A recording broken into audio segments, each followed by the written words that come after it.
this is a very important story. I know that many of you are very interested in it and the implications of ChatGPT on our society. I have yet to see a major macro case or an institution that is bringing down, except for higher education, and that's where we want to focus our energy today. Let's put this up there on the screen from Inside Higher Ed, and it's specifically about the major changes that ChatGPT is having, both on the way that people are creating syllabi, but also in terms of how students themselves are using ChatGPT and how it's revolutionizing homework, assignments, the way that they have essays written. There have been now multiple cheating scandals in which professors have suspected and have confirmed later that essays were written almost entirely by ChatGPT. They've also, though, been used by students in order to try and generate outlines. And it raises a real question of like, what exactly is the okay way to do this?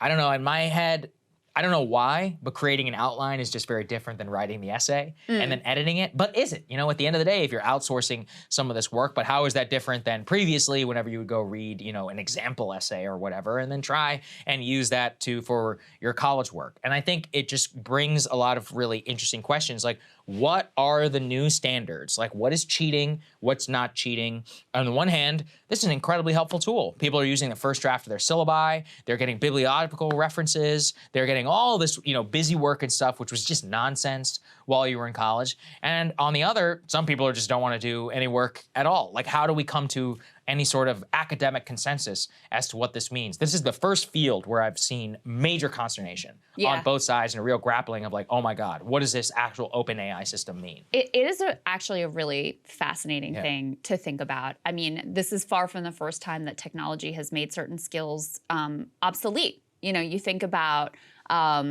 taxi drivers as one example where, you know, it used to be really critical. You have the entire map in your head and you're able to get around on your own. Like now anyone can pull it up on Google Maps or whatever your map app of choice is, Waze or whatever, and no problem. You don't need to know any of that. Obviously, there's been tons of advances in automation that have made certain job categories wholly obsolete.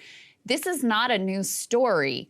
Part of why I think there's a particular freak out over ChatGPT, which for those of you who haven't played with it or haven't seen the discussion around this, basically you can give it a prompt and it'll write a whole thing for you. So you can be like, write a Sagar and Jetty monologue about ChatGPT, and it can do it and do like a fairly decent job and do it really quickly. So that's what we're talking about here. It's still in the early phases and it's not perfect, and you can read it and find some things that are like a little off.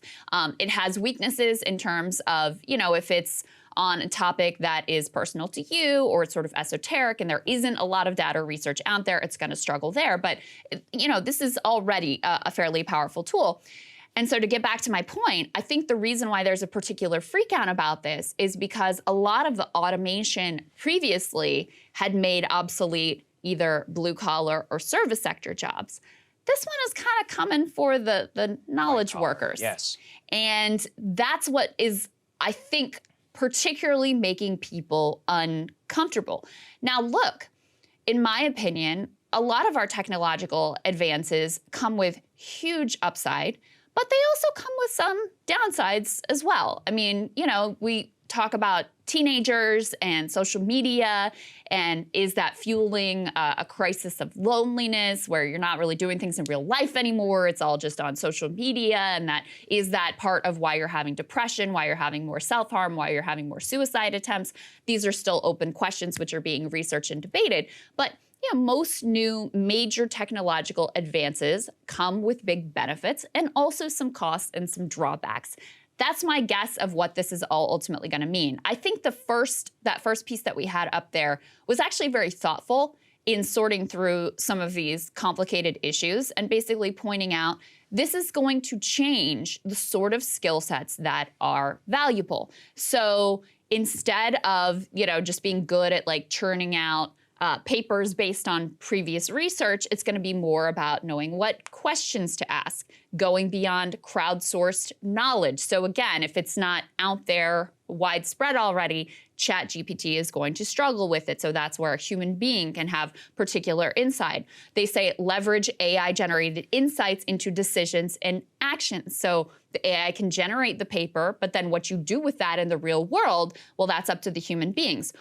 They point out robots and automation did displace millions of members of the industrial working class. Computerization eliminated large swaths of middle management jobs. The threat now is to the very knowledge workers who many assumed were invulnerable to technological change. And again, I think that is why this is particularly striking a nerve with people who have a lot of power and cultural cachet right now. Yeah, exactly. And actually, let's go and put this New York Times piece up on the screen, because this example just shows you how much the technology is changing. So a professor said that he read an essay which was easily the best paper. He said a red flag went up instantly.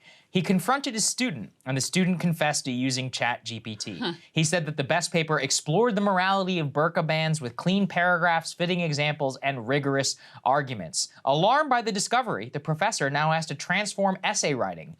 He now is going to have students have to write their first draft in the classroom using browsers that monitor and restrict your computer activity. Now, what's also happening is some professors are redesigning their courses, including oral exams, group work, and handwritten assignments instead of typed ones, to make sure that you can't just copy and paste from ChatGPT. It's like a reversion. These are just a couple of examples of how they are changing things. Some school networks are actually banning ChatGPT on their Wi-Fi.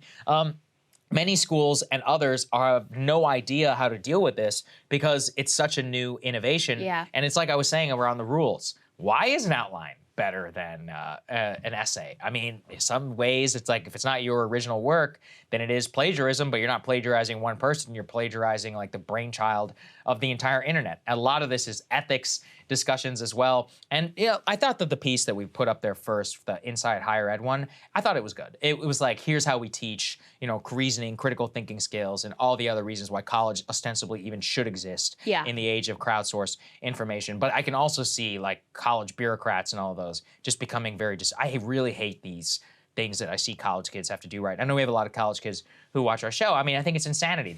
These, you know, you have to keep the camera on you at all times. Like you can't even go to the bathroom during this break. And then here's the thing. All these kids, they're smarter. They know how to work around the rules. They only make in terms of the cheating and all of that, it's just like kids will find a way. So you got to design the coursework in a way where it's not just rote memorization or anything like that. You got to design it in a way where it's more valuable for what they're actually taking away. But I don't think college has been like that for a long time. I think you have to ask some fundamental questions about what it is you want the student to get out of this experience. And I think the response that professors are having is understandable, of saying, okay, well, we don't want them just cheating and outsourcing this to ChatGPT, so we're going to force them to do it in class. We're going to block it from the Wi-Fi. But I ultimately fundamentally think it's the wrong approach. And you can think about it with regards to like calculators. Like calculators used to not be a thing. And so it was really important that you know how to work out these long, complex calculations by hand. Now, it still matters for young kids to be able to learn the basics of math and numerology and how this all like fits together, and have some conceptualizing of what these numbers are and what they do.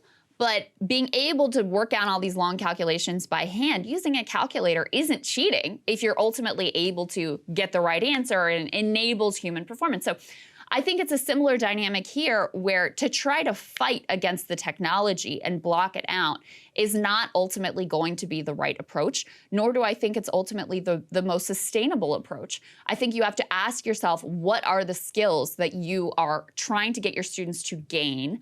What is going to be relevant in the modern world that they're ultimately entering, and then gear your coursework towards that. So like I said, I think it's understandable that this is the short-term reaction, long term, they won't be able to sustain it. Bottom line, it's not going to make sense, and we'll evolve and figure out, what are those skill sets that are going to continue to be really valuable, and that where human beings have like uniquely something to add. Hey guys, ready or not, 2024 is fully upon us now, and Sagar and I have been brainstorming ways that we can really up our game for this critical election. Yeah, we rely on our premium subs to expand our coverage, to add staff, to upgrade the studio. We just want to give you the best independent coverage of this election, which is possible. So if you can help us out, become a premium subscriber today, breakingpoints.com, or the link is down here in the description video. It really means the world to us. And if you like what we're all about, this is the best possible way to keep us 100% independent, working only for you.